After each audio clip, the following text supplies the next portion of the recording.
हाँ जी मेरे प्यारे स्टूडेंट, कैसे हो भाई आप सब। तो स्वागत है आप सब आपके अपने इस पसंदीदा चैनल जेके स्टडी पर। तो जैसा कि आप लोगों को पता ही है कि भाई आपके बोर्ड एग्जाम की डेट शीट आ चुकी है। सो अगर अभी तक आप लोगों ने लापरवाही किया था तो प्लीज अब सुधर जाओ और आप ईमानदारी के साथ आप पढ़ो। और अब हमने भी अपना ये जो चैनल है कंटिन्यू कोशिश करेंगे कि चलता रहे। सो आप जुड़कर इससे अपनी बहुत अच्छी तैयारी कर सकते हो। और आज हम आप लोगों को मैथ के कुछ ऐसे इंपॉर्टेंट क्वेश्चन फर्स्ट चैप्टर के बताने वाले हैं जो आपके जरूर से जरूर क्वेश्चंस पेपर में आने वाले हैं, है ना। सो क्लास को अंत तक आप जरूर देखिएगा। जिसमें अगर बात किया जाए तो एक सबसे बेस्ट और प्यारा क्वेश्चन है फर्स्ट एक्सरसाइज का, जो होता है आभास गुणनखंड निकालने में आता है ना। और सबसे बड़ी बात आपको हम यहाँ पर क्वेश्चंस के पैटर्न के हिसाब से बताएंगे। तो पहले एमसीक्यू आता है, तो आप एमसीक्यू आप देख लीजिए, है ना। तो यहाँ पर दिया गया है कि जो 242 है ये संख्या का आभाज्य गुणनखंड क्या होगा। तो अगर हम बात करें आभाज्य गुणनखंड की तो सबसे पहले तो भाई हमको निकालना आना चाहिए ना। तो देख लो, भले एमसीक्यू है बट हम आपको एक्सप्लेन बहुत अच्छे से करेंगे, है ना। देखो करना क्या है, आप आभाज्य गुणनखंड यानी कि क्या करना है, इसका वही गुणाखंड करना है, बस और कुछ नहीं है ना। तो क्या करना है, आप 242 लिखो और अभाज्य संख्याओं के फॉर्म में इसको तोड़ना है।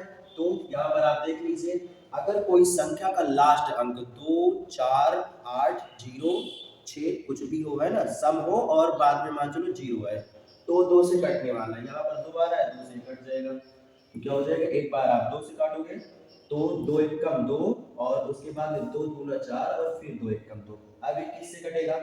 तो वैसे एक तो प्रैक्टिस होती है, आप जब कंटिन्यू सॉल्व करोगे तो ऑटोमेटिक आपकी प्रैक्टिस हो जाएगा। और इस क्वेश्चन को फर्स्ट एक्सरसाइज में आपने सॉल्व किया तो अभी किससे कटेगा, आपका 11 से कटने वाला है ना। 11 ग्राम 121 होता है। अब फिर 11 है, 11 क्या है, आभा संख्या, ये ऑलरेडी क्या होगा 11 से कटने वाला है।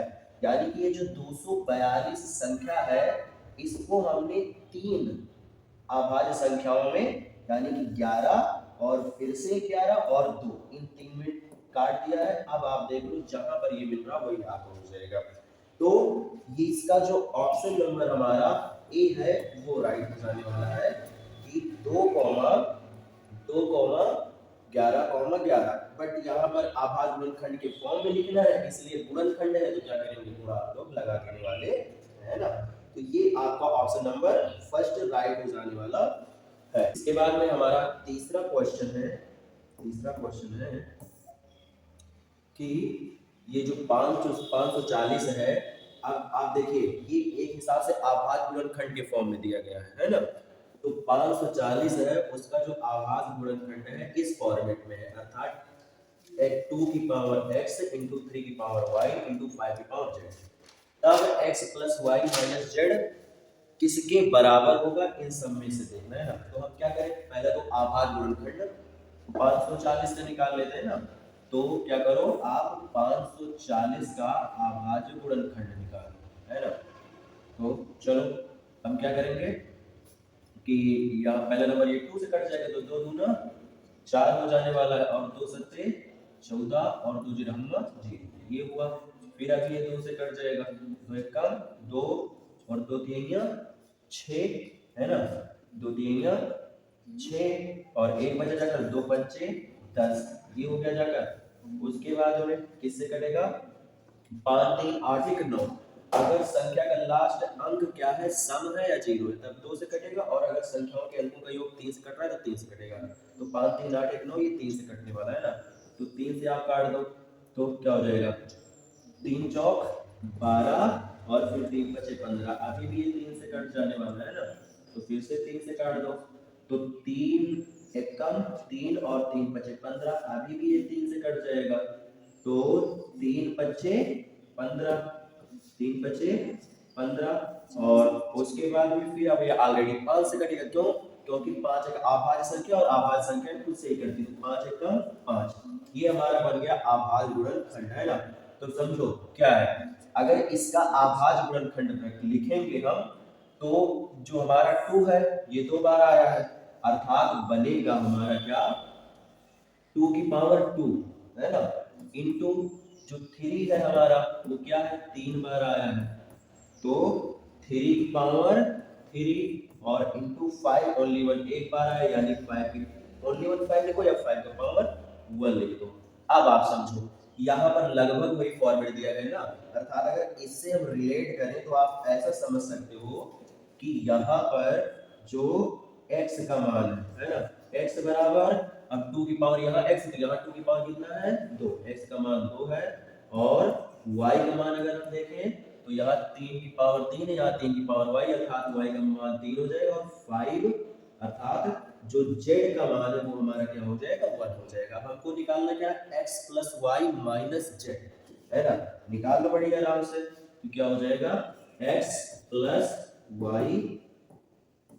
प्लस वाई माइनस जेड, है ना, ये निकालना है। अब रख दो यहाँ पर 2 रखोगे आप x की जगह पर, और उसके बाद में y की जगह पर आप क्या रखोगे 3, और माइनस का 1, तो क्या हो जाएगा 3 तो 5, 5 में से 1 जाएगा, कितना हो जाएगा हमारा, नो नो नो, 5 में से 1 जाएगा तो हमारा आ जाएगा 4, यहाँ पर ऐड कर दिया था हमने, है ना, 4 आ जाने वाला, ये हमारा हो गया इसका आंसर।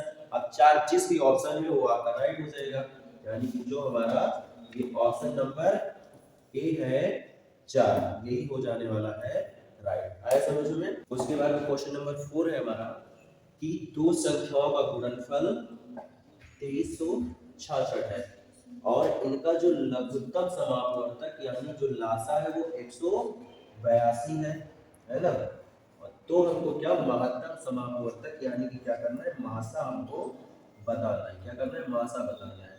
तो आपने एक बड़ा प्यारा सा यहाँ पर सूत्र पढ़ा होगा, क्या कि दो संख्याओं का गुणनफल, है ना, क्या आपने पढ़ रखा है, दो संख्याओं का गुणनफल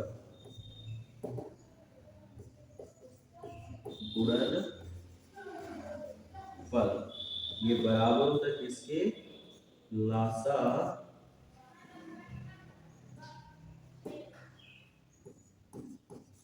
लासा और गुणे मासा से, यानी महत्तम समापवर्तक और लघुत्तम समापवर्तक के गुणनफल के बराबर होता है।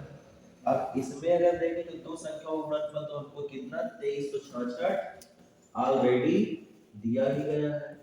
अब हमको निकालना क्या है, मासा निकालना है, और लासा हमको क्या दिया गया है, तो समझिए इधर क्या है मल्टीप्लाई में, इधर आए तो हमारा डिवाइड में हो जाने वाला है, तो लासा आ जाएगा डिवाइड में, अर्थात ये जो मान हमको 182 दिया गया है, इसको इस मतलब 182 से क्या करो आप 2366 को आप डिवाइड कर दो, बस आपको क्या हो जाएगा मासा मिल जाने वाला है, मासा मिल जाने वाला है।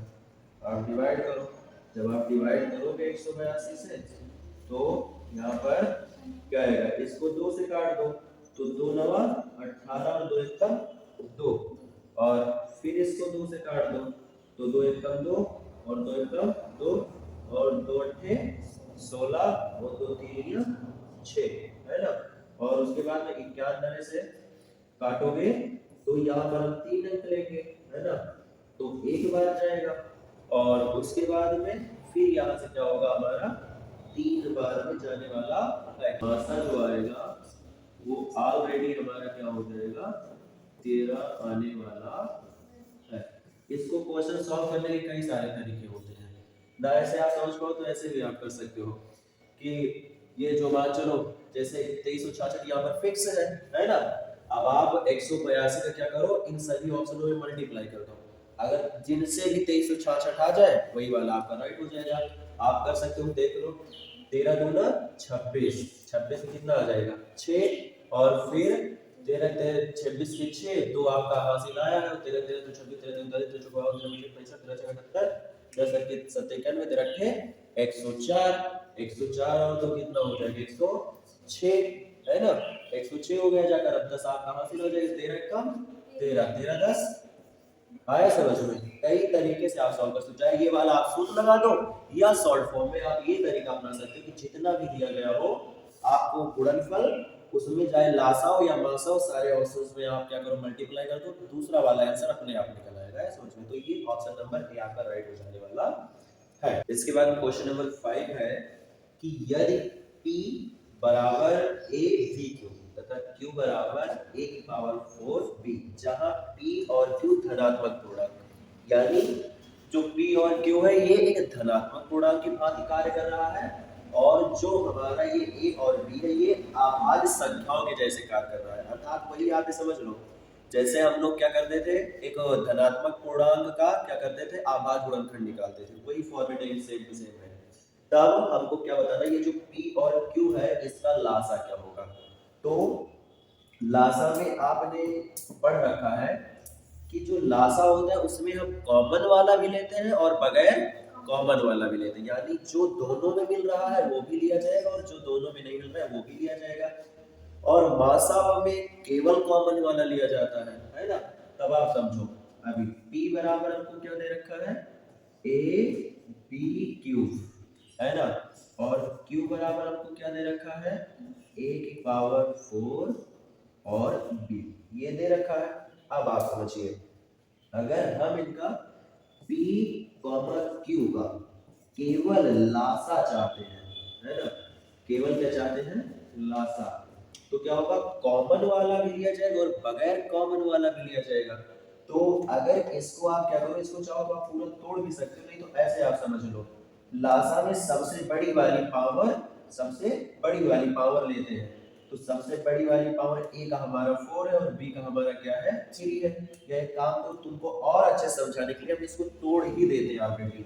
तो ये हमारा a इंटू में b इंटू में b इंटू में क्या हो जाएगा, d, ये बनेगा। और ये वाला a इंटू a है ना, इंटू a, 1 2 3 4 ये बन गया, और उसके बाद में इंटू में हमारा क्या हो जाएगा, b हो जाएगा, है ना। तो अब देखो कैसे क्या करोगे, कैसे लिखोगे इसको, है ना। तो a और a आपका मैच कर रहा है तो आप a लिखो, उसके बाद में ये चलो डायरेक्ट लिख लेते हैं ना, ये वाला मैच कर रहा है ना, और उसके बाद में ये तीन नहीं मैच कर रहे हैं, उसके बाद में ये भी और ये भी मैच कर रहा है, लेकिन ये दो भी नहीं मैच कर रहे हैं। तो आपको जो उभयनिष्ठ है वो भी लेना है, जो उभयनिष्ठ नहीं है वो भी लेना है ना। तो ये a तो लेंगे ही, तो a की पावर 1 ये बनेगा और 3a यानी a की पावर क्यूब, है ना। तो a की पावर 3 और a की पावर 1 से क्या बनेगा, a की पावर हमारा 4, और उसके बाद में या ये वाला कॉमन वाला b की पावर 1 और ये b स्क्वायर b की पावर 1 और b स्क्वायर से हमारा क्या हो जाएगा, b क्यूब हो जाने वाला है। ये हमारा हो जाएगा क्या, लासा, है ना, यानी लघुत्तम समापवर्तक। और अगर इसी में मासा आपसे पूछ लिए होते, चलो मासा भी निकाल देते हैं ना, अगर इसी में आपसे क्या करते, मासा हमारा ये p और q का पूछ लेते तो आप केवल कॉमन वाला लेते हैं, यानी इसमें यथार्थ आप ये समझो सबसे कम घात वाला, लासा में सबसे अधिक घात वाला लेते हैं और मासा में सबसे कम घात वाला लेते हैं। तो यहाँ पर देखो, सबसे कम घात 1 है a की और इसमें सबसे कम घात b है, 1 एक b है, अरे मतलब b की 1 है, तो यहाँ पर a और b आपका मिल जाएगा। ऐसे आप समझो तो केवल ये वाला a और ये वाला मैच हो रहा है और ये वाला b और ये वाला b मैच हो रहा है, बस। तो a और b आपका इसका क्या बन जाने वाला है, मासा बन जाने वाला है। अर्थात अगर हम देखें तो ये जो c वाला है ये राइट हो जाएगा, है ना, क्यों, क्योंकि ये हमारा लासा है, ये हमारा लासा है, और अगर मासा पूछे तो आपको ये वाला बताना था। बताओ आया समझ में, है ना। सो आज हम केवल 5 ही क्वेश्चन रखते हैं और उसके बाद में और भी लंबी क्लास के साथ हम आपको नेक्स्ट डे मिलेंगे इनसे आगे वाले क्वेश्चनों को लेकर।